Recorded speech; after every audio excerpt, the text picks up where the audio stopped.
Mažiau ėsk ir daugiau judėk yra vienas populiariausių patarimų, kurį komentatoriai po mano video dalina viršsvorį turintiems žmonėms. Bet ar toks patarimas yra veiksmingas? Ar yra bent vienas žmogus, kuris perskaitė tokį komentarą ir suėmė save į rankas ir susitvarkė visas viršsvorio problemas visam gyvenimui? Ir dabar yra labai dėkingas, kad tokį patarimą gavo. Nėra.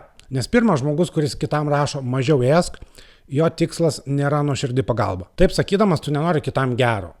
Tu nori, kad jis pasijaustų blogiau ir dėl to tu pats kažkodėl pasijauti geriau. Antra, jeigu patarimas mažiau ėsk būtų veiksmingas, tada alkoholikui ieškančiam pagalbos galėtume pasakyti, tai tu mažiau gerk ir nebebūsi alkoholikas. Nesgi iš tikrųjų, jeigu jis pradėtų mažiau gerti, problema pradėtų tvarkytis. Ir jeigu žmogui su viršsvoriu sakome, tu mažiau ėsk ir daugiau judėk, tai žmogui sergančiam depresiją galėtume pasakyti, tai tu mažiau liūdėk ir daugiau džiaukis ir baigsi savo depresijos. Visais atvejais tokie nieko nereiškintis patarimai niekam nepadeda ir jokios problemos neišsprendžia.